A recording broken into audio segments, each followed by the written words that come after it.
El nombre Jacobo es un nombre muy común en hebreo. Diría yo, si algún comparativo quisiéramos, tan común como José en nuestro español o como Antonio. Pero hay tres, sobre todo, tres Jacobos que parecen llamar la atención, especialmente en el Nuevo Testamento. El primero es al que algunos llaman el Jacobo mayor, haciendo eco a que de los Boanerges este es el mayor, refiriéndose al hermano, desde luego. El menor es Juan. No es relevante en nuestro estudio de hoy. Basta con que lo recuerden como Jacobo, el hermano de Juan, el hermano mayor entre estos dos. Bien, sin duda, este es el que se convirtió en el primero de los apóstoles. Y por supuesto, también se dice que el primer martirizado. Es en honor a eso a que se dice que es el primero de los apóstoles, si alguna escala jerárquica alguna vez existiera, que nunca existió. Pero en fin, ese es el primero. El segundo es el hijo de Alfeo. Lo único que sabemos es que es el apóstol menor y que se le llama también Leví, hijo de Alfeo.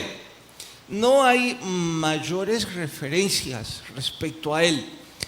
De ahí que casi todo lo que se dice al final del camino son puras conjeturas, y haciendo eco de eso, pues mejor no profundizamos. Pero es bueno que sepan que es un segundo y probablemente un distinto del hermano mayor.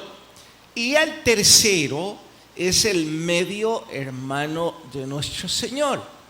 Digo medio hermano porque sabemos que el Padre de nuestro Señor es nuestro Dios.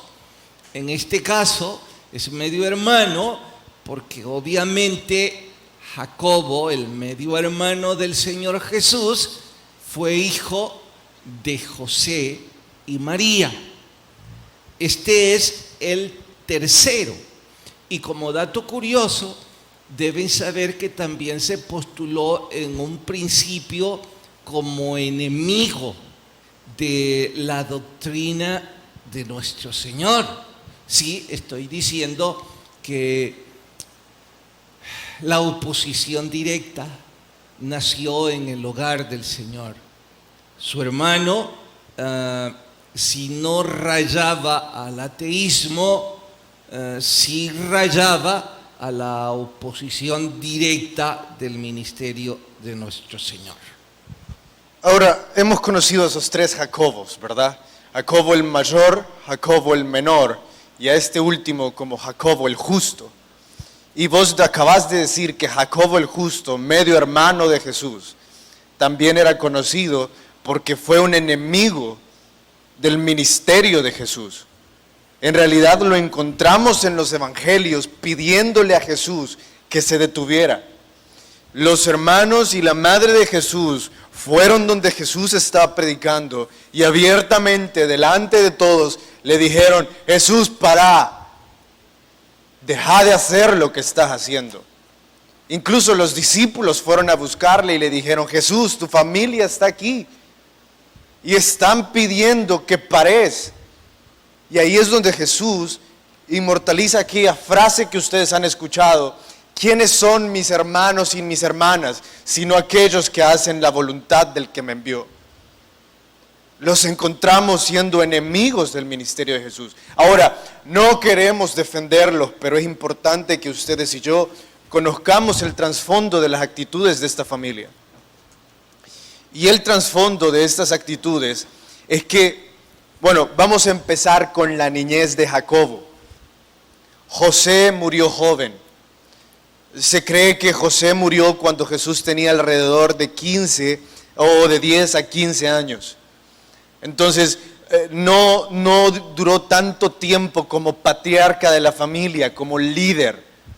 Por eso es que a Jesús se deja de llamarle el hijo del carpintero y empieza a conocerse como Jesús el carpintero, porque él toma el puesto del papá como el patriarca de la familia.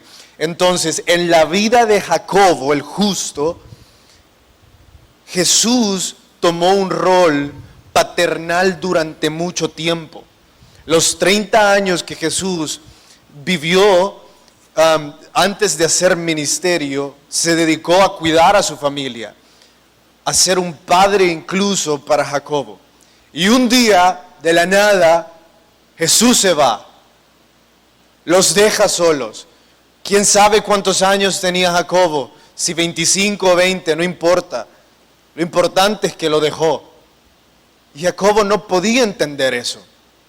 Le dolía como cualquier hermano le dolería perder a su hermano mayor. Pero no solo eso, sino que mientras Jesús hacía su ministerio, ganaba más fama y autoridad que los mismos fariseos. Los líderes religiosos estaban acostumbrados que se les reverenciara y que las personas les miraran casi como a semidioses. Pero Jesús llegó y derribó eso. Pronto, después de ver el ejemplo de Jesús, los fariseos quedaron como payasos, quedaron como mentirosos. Entonces los fariseos empezaron a atacar a Jesús de todas las formas posibles. Y una de las primeras que utilizaron fue atacar directamente a su familia. Les excluyeron de reuniones sociales, convencieron a sus vecinos, a los miembros del mercado, a las personas de alrededor, a mirarlos mal, a tratarlos mal y a decirles cosas como herejes, a decirles todo tipo de groserías, porque era la influencia que los fariseos tenían. Entonces la familia de Jesús, por el ministerio de Jesús, estaban siendo acosados. Todas estas razones orillaron a la familia de Jesús a de repente volverse en contra del ministerio que él estaba haciendo. No era algo meramente espiritual, o quizás sí, pero quizás es un poco más fácil de entender después de ver todo lo que acabamos de hablar. Como lo has presentado, tendría que pedirles disculpas a Jacobo y a su familia por las veces que yo he sido severo cuando me refiero a ellos, porque rayan en el casi ateísmo. ¿Cómo es posible que se mostraran como enemigos? Bueno, humanamente hablando, quizás razón tenían, ¿no? Si no había fe, porque por lo que has dicho, ahora reflexiono, nuestro Señor debía ser el sustituto del patriarca y los abandona, dicho humanamente. Y no solo los abandona, sino que la comunidad religiosa de la cual son parte arremete contra ellos. O sea que Santiago, que obligadamente toma el cargo ahora de patriarca, se siente primero abandonado porque muere su papá, abandonado porque su hermano mayor lo deja a cargo. Interesante, ¿no? ¿Y qué cambió todo eso? Muy curioso que lo preguntes, gracias. En 1 Corintios dice Pablo, es que miren, Pablo incluso se reportaba con Santiago. Santiago pasó a ser uno de los líderes de la iglesia en Jerusalén. Este Santiago. ¿En qué momento nos pasamos a Santiago, a Jacobo? Bueno, después lo explicás. Sí. Es que, bueno, fue tu culpa, No, vos lo está bien. mencionaste primero, pero vos lo explicás. El punto es que en 1 Corintios nosotros encontramos que Jesús hizo una aparición personal, única, a Jacobo, el justo, a su medio hermano. Antes de ascender, nosotros conocemos que Jesús se presentó a muchísimas personas. A ver. Más de 400. El Jesús resucitado se le apareció en forma exclusiva. Es interesante porque ¿hay otro al que se le haya aparecido en forma exclusiva? Pues personalmente, solo a un, individuo, no sé, creo que no. Bueno, recuerdo que a un par en el camino hacia... Hasta donde yo recuerdo, el otro sería Pablo en la aparición camino a Damasco. Sí. Porque los que iban camino de Maús, pues eran dos. Interesante, ¿no? que a este se le aparece de forma exclusiva. Y después de esa aparición, la vida de Jacobo cambió. Bueno, este es el mismo Santiago. ¿Y por qué se le llama Jacobo? Es nada más traducción de un idioma al otro en parte, véalo así. En hebreo, el nombre Jacobo suena algo así como Jacob. Con el correr de la historia, y dije algo así, no estoy diciendo que así se pronuncia, lejos estoy de saber hebreo. Con el correr de la historia, todos sabemos que la costumbre religiosa abrazó la idea de llamarles santos a los líderes de la iglesia primitiva. Bien o no, no es nuestro tema de hoy. Igual les llamó santos. Entonces, si usted menciona en ese idioma el santo Jacobo, se escucharía algo así como San Jacob. Y con el correr de la dicción y de la historia misma, pues ese San Jacob se sintetiza en Santiago, ya traducido a nuestro español. De ahí que ese Santiago es el mismo Jacobo. Bueno, que ¿por qué tanto respecto a Jacobo o Santiago, que son la misma persona? Porque hoy comenzamos precisamente a estudiar el libro escrito por este. Me cuesta trabajo, ya les explicamos luego. En realidad es carta, no es libro. Pero a mí me cuesta trabajo decir que es una carta. Ya luego lo aclaramos. Eso y más en el sermón de hoy titulado Introducción a Santiago. Por favor, vayan en sus Biblias. Nuestro sermón se titula Para semillas de la dispersión. Para las semillas de la dispersión. Santiago capítulo 1.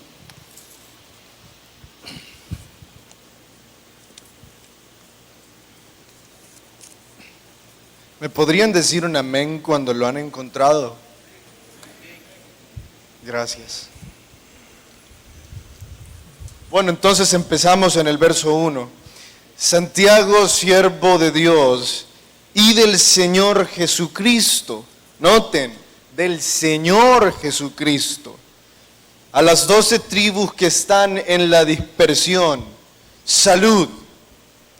Hermanos míos, tened por sumo gozo cuando os halléis en diversas pruebas, sabiendo que la prueba de vuestra fe produce paciencia, mas tenga la paciencia su obra completa, para que seáis perfectos y cabales, sin que os falte cosa alguna. Oremos. Jesús, gracias porque podemos tener nuestra fe puesta en ti.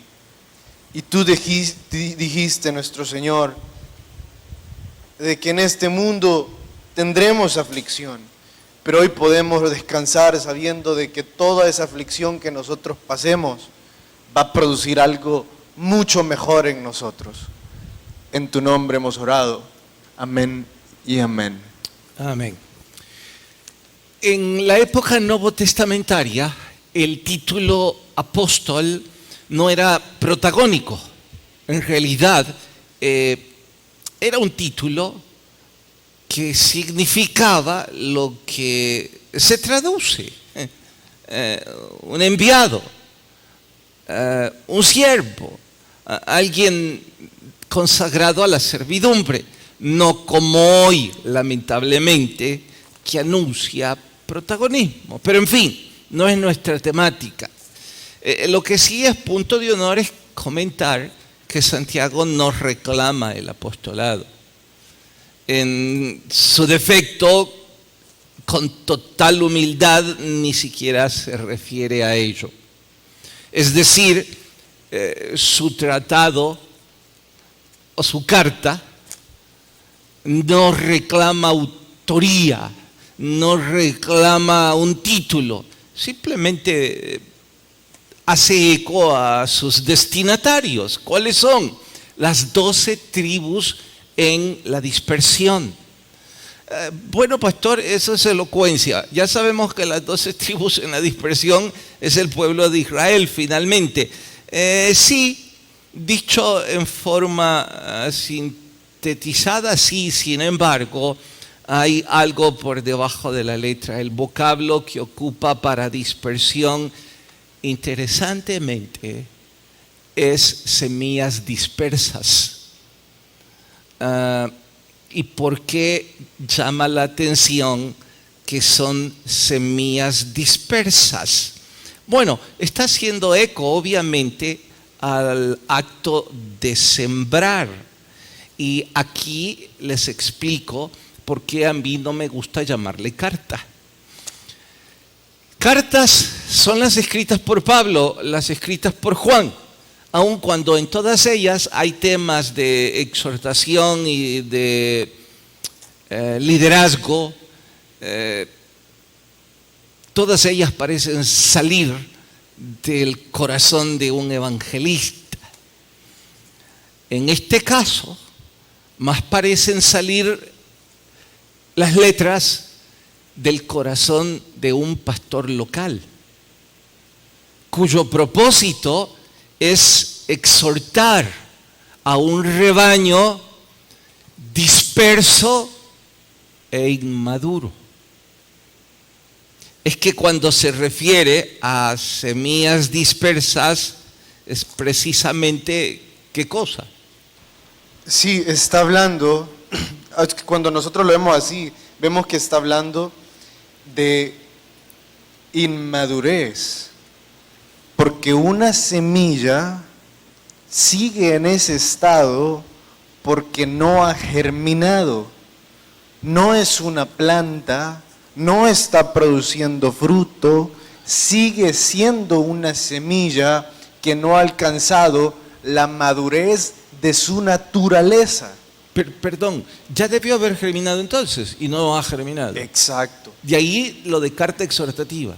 Esa carta no es una evangelista, no está tratando de enseñar a Jesús, está tratando de exhortar a cristianos que están viviendo en inmadurez, que no saben controlar su lengua, que no saben ser incluyentes, o sea, excluyen a los que no forman parte de su estrato social, entre otras cosas. Me llama la atención que, porque es el punto que sigue, que a una semilla que aún no ha germinado, que es lo mismo que decir, no ha dado frutos, se le hable de pruebas, de persecución. No es ilógico. Lo que pasa es que ellos estaban siendo perseguidos porque los cristianos del primer siglo se les persiguió muchísimo. Y a los judíos, porque Santiago le escribe a judíos que se habían convertido al cristianismo, a esos judíos se les trataba peor que a delincuentes.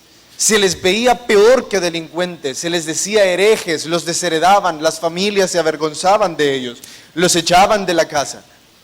Entonces sí, eran semillas dispersas porque el mundo los había tirado por cualquier parte, pero seguían siendo semillas, no habían alcanzado madurez espiritual, seguían luchando con muchas cosas.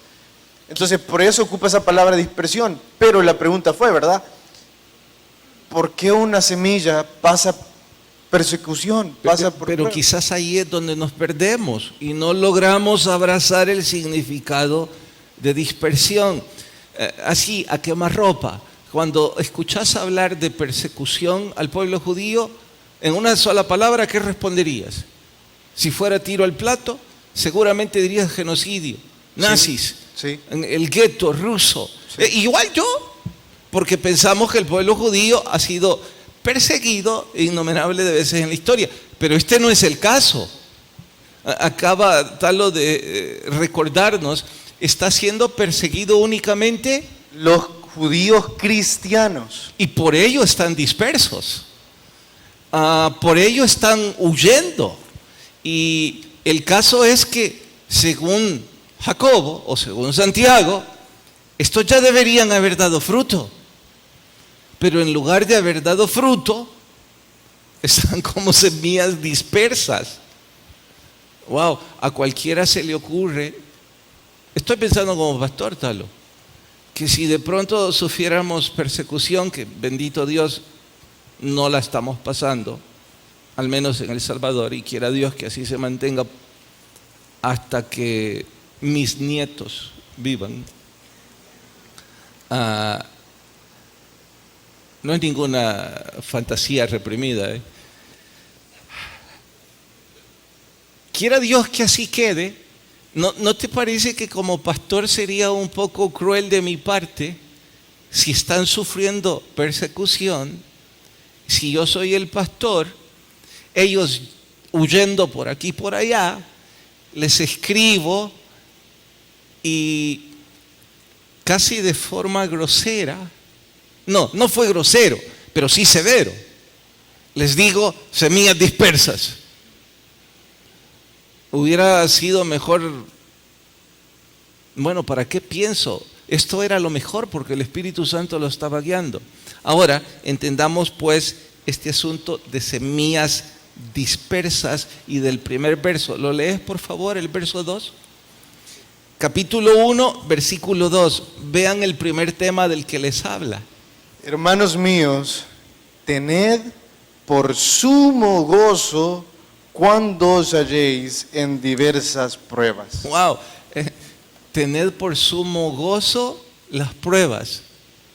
Eso casi suena a un extraño masoquismo donde yo voy a buscar las pruebas.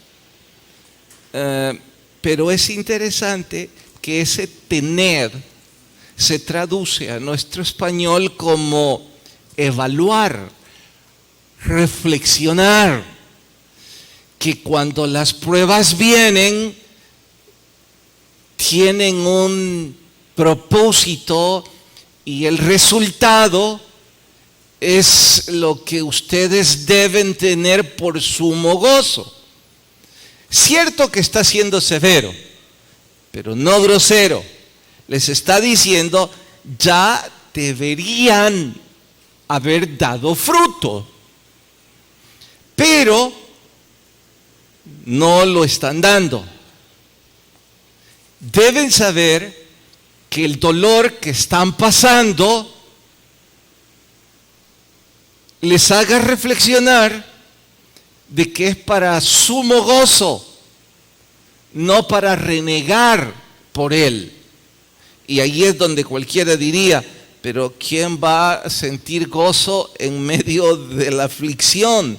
¿Quién va a invocar la aflicción? Bueno, no está diciendo búsquenla, no está diciendo procúrenla, está diciendo cuando la aflicción venga, que ahora les ha venido en medio de esta persecución, bueno, evalúenla. Y cuando lo hayan hecho, tendréis el sumo gozo. ¿Por qué? ¿Por qué van a tener gozo? Porque están evaluando. Santiago dice, tened, o sea, evaluar, ¿verdad? ¿Evaluar qué? Evalúen esto, les dice, que cuando la prueba viene, también va a venir algo como resultado de la prueba, y eso es paciencia. Entonces, sí ocupa un vocablo para referirse a ellos como semillas, pero también les dice, hay una forma en la que van a empezar a germinar. Hay una forma en la que van a empezar a producir algo bueno. Hay una forma en la que van a cambiar. Y Dios ocupa la prueba para madurar a sus hijos. Ocupa la paciencia. La prueba, dice Santiago, va a producir paciencia. Entonces, ¿qué tenemos que evaluar? Eso. La prueba, hermanos, no es el final del cristiano. Es solo un conducto, es solo un medio que Dios utiliza para darnos paciencia, para dar resultados en nuestra vida. Entonces, como cristianos, cuando estamos en la prueba y estamos sufriendo y estamos pasando cosas difíciles, nos detenemos y evaluamos lo siguiente, meditamos en lo siguiente. Sé que mi comodidad se ha ido, sé que las cosas ya no son como antes y no sé si van a volver a ser como antes, pero sé que algo mejor vendrá. Se me ha prometido, porque esto es una promesa, de que todo este sufrimiento tiene un sentido, está produciendo algo. Entonces nosotros entramos en ese proceso de evaluación donde tenemos en un lado de la balanza nuestra comodidad y del otro lado de la balanza la prueba. Y nosotros decimos, bueno, a veces la comodidad se va a ir y la prueba va a venir, pero el resultado de la prueba va a ser mucho más grande que el de la comodidad. Claro que en ese proceso de evaluación muchos no van a ver o no vamos a ver la prueba como algo valioso, sino que vamos a aferrarnos y vamos a amar la comodidad. Y al sentir que se nos va y al sentir que ya no la tenemos como antes, entonces no nos va a gustar y vamos a decir, quiero mi comodidad de vuelta. Quiero mi seguridad en cosas terrenales de vuelta.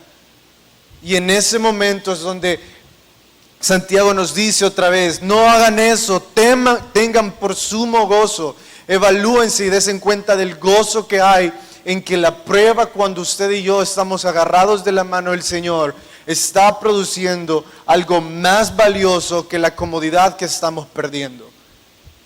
Va a producir algo. Eso es totalmente seguro en nuestras vidas. Dios lo prometió, Jesús lo prometió, su palabra lo dice. No va a ser el final, es solo un medio. Es absurdo pensar que un trastorno mental debe perseguirse. Llamó trastorno mental en este caso el masoquismo. Desear la prueba, desear la aflicción, desear el sufrimiento.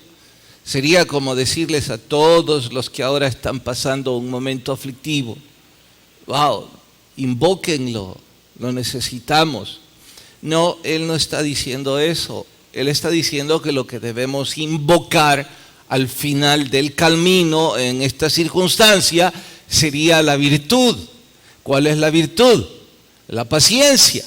Y ahora sí puedo preguntar, ¿creen ustedes que nosotros necesitamos la paciencia en nuestro diario vivir en cualquier área de la vida? Sí, a cada rato. De hecho, puedo decir, los que padecemos de impaciencia, ¿nos va muy mal? Por supuesto.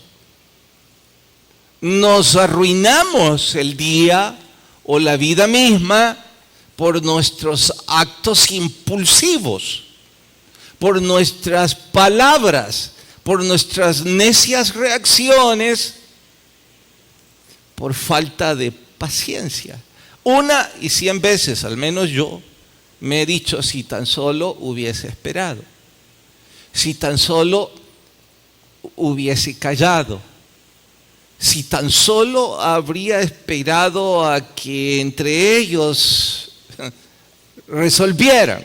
Pero no, fui imprudente, impaciente, impulsivo y lo arruiné todo. Bueno, ahora dice Santiago,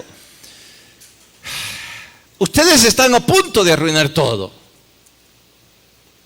La prueba es que ya debiendo haber dado frutos, siguen siendo semillas dispersas. Y están a punto de arruinar todo porque están renegando de la persecución que están sufriendo. Si ustedes, les dice Santiago a las semillas dispersas, que ahora apliquémoslo a nosotros mismos. Si ustedes o nosotros entendemos de que esa aflicción, si la asimilamos, si la capitalizamos, si reflexionamos y la abrazamos como parte de la vida misma, va a producir paciencia, entonces ya no seremos semillas dispersas, seremos frutos dispersos. ¿Por qué? Porque ya tendríamos paciencia. Y vaya que aquellos que gozan de esa virtud gozan de paz y de felicidad. Ahora mismo intenten ustedes poner en su imaginación a alguien a quien consideran virtuoso con el fruto de la paciencia. Yo tengo en mi mente a un profesor. La primera vez que le vi, le juzgué y lo hice mal porque caminaba tan despacio hacia el salón de clases.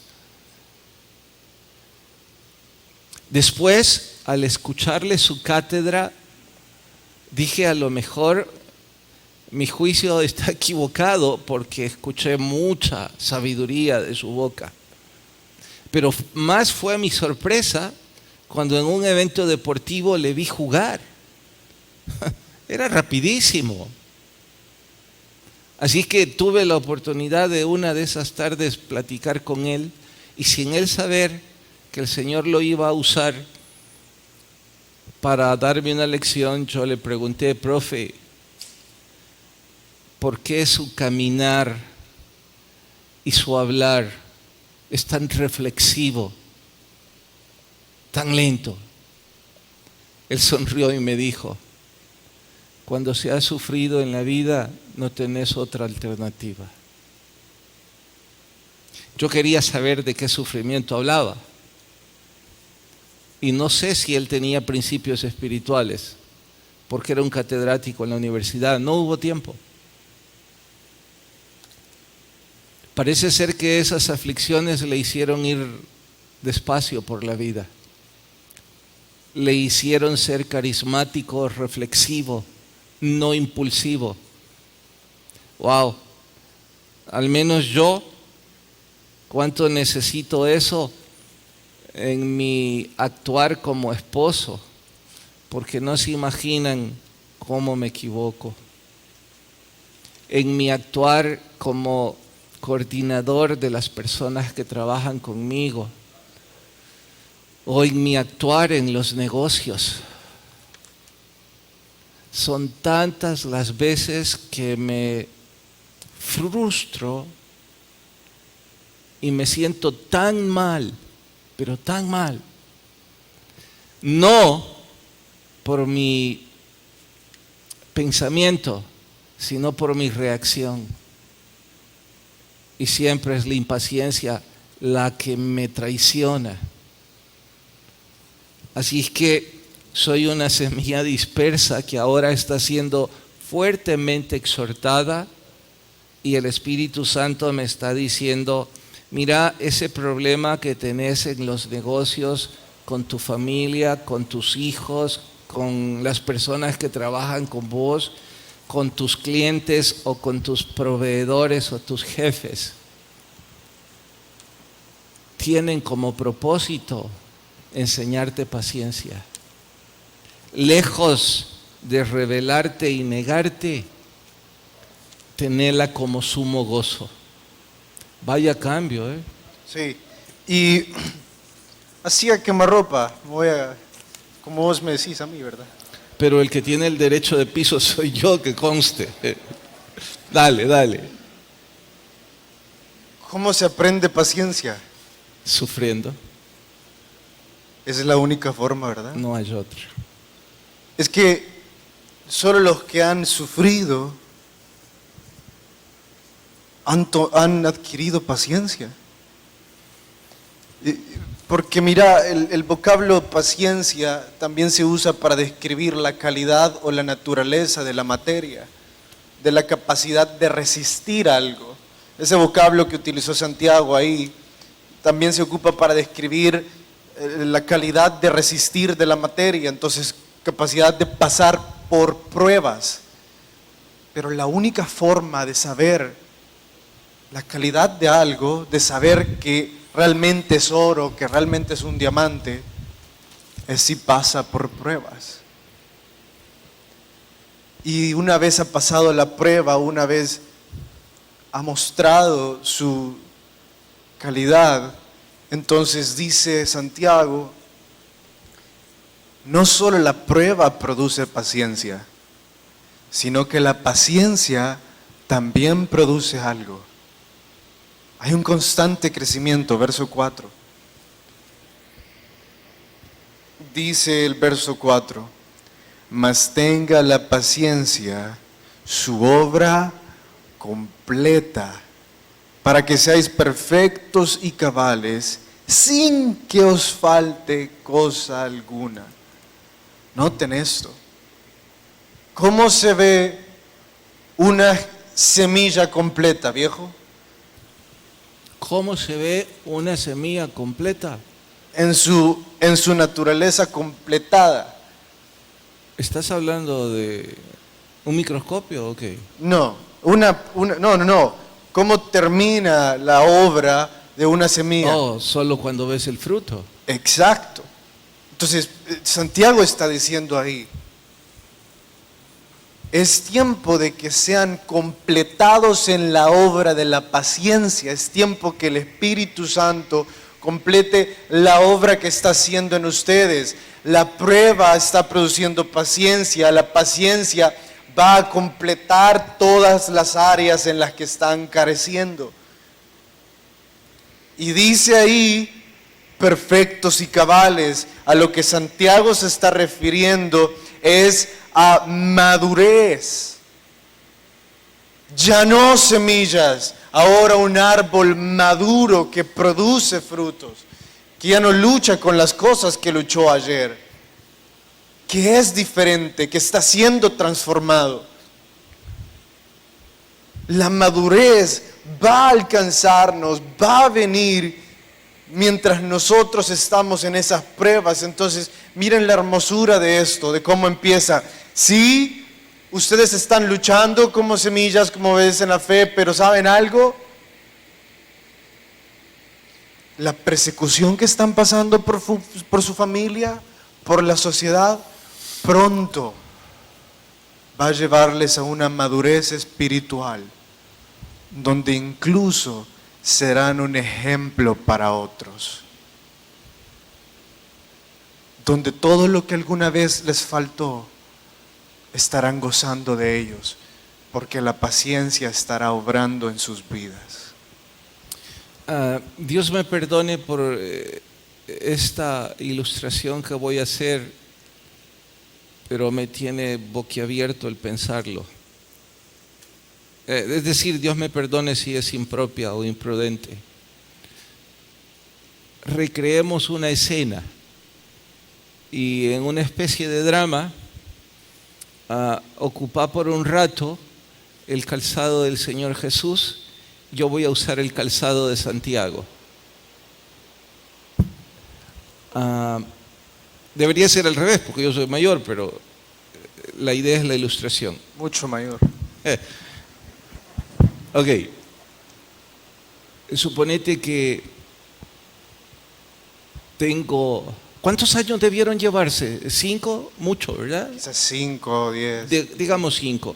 Entonces pensemos que el Señor Jesús ya se le está en los 30 y yo estoy en los 25. Y te pregunto, pero si vos sabés todo lo que va a pasar, ¿por qué me dejás sufrir? Estoy perdiendo a mi papá. Y luego estoy perdiendo a mi hermano mayor, a quien considero mi ejemplo. Y solo te largás. Y me dejás la carpintería y a cargo de mis hermanas y de todo. Y no me decís una palabra. Sino que además arremete contra mí toda la comunidad religiosa. Y yo estoy aquí solo. Y yo tengo que sobrellevar en mis hombros lo que es tu responsabilidad, no mía.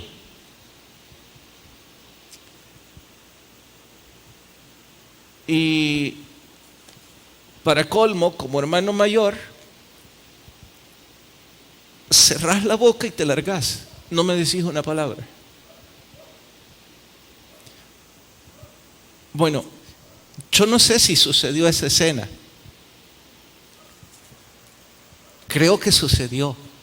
¿Sabes por qué creo que sucedió? Porque cuando arremete la familia de nuestro Señor contra nuestro Señor, se deja ver el resentimiento. Se deja ver que lo culpan. Ahora puedo entender y me quiebra el corazón pensar en Ogmandino cuando escribe sobre Santiago, porque este escritor en el libro del vendedor, El secreto más grande del mundo se llama, hace también una recreación de la relación entre Santiago y nuestro Señor, y Santiago se quiebra cuando habla ya de el Cristo resucitado, porque él se siente culpable ahora de cómo fue capaz de haberlo juzgado. Ahora entiendo por qué Santiago escribe esto, porque Santiago está diciendo, yo sufrí, pero mi Señor cayó porque me estaba dando frutos. Me estaba enseñando paciencia. ¿Me he dado a entender lo que acabo de decir? ¿Sí o no? Wow, dicho así entonces, tiene razón Santiago de que cuando estamos en momentos aflictivos, los tengamos por sumo gozo, ¿no? En un futuro cercano, vamos a ver el fruto, cualquiera sea. Y eso se llama esperanza. Y la esperanza le da sentido a la vida. Dale. Bueno, mira, hemos de terminar contando cómo terminó la vida de Santiago. Y es que nosotros hablamos esta mañana sobre los datos introductorios y hablamos de su vida. Hablamos a quién fue escrita esta carta. Y también la vida de Santiago es una gran referencia porque él fue martirizado, y la forma en la que fue martirizado es que él pasaba mucho tiempo en el templo. Todos sabían dónde encontrar a Santiago. Si alguien preguntaba, orando, siempre, de rodillas. Así que en una de esas veces los religiosos llegaron, le amenazaron y le dijeron, Santiago, si no dejas de predicar a Cristo, vamos a asesinarte, así como lo hicieron con muchos. Entonces le dijeron, Santiago, una vez negaste a tu hermano, una vez estuviste en contra de él, y lo único que te pedimos es que lo hagas otra vez. Vamos a llevarte frente al pueblo, te vamos a poner en una torre, y queremos que hables en contra de Jesús. Queremos que digas lo que alguna vez dijiste. Él te hizo sufrir. Pasaste cosas duras y estás pasando cosas duras por Él. Negalo y todo eso va a terminar. Evidentemente, Santiago pasaba pruebas, pasaba cosas difíciles, estaba siendo perseguido. Entonces subió con ellos hacia la torre. Cuando el pueblo escuchó que Santiago iba con los líderes religiosos, todos se congregaron, todos querían saber qué había pasado. El líder de la iglesia primitiva, el líder de los cristianos en Jerusalén, con los religiosos, algo está sucediendo. No estaba encadenado, no estaba siendo tratado como un delincuente o como un prisionero. Estaba caminando con ellos.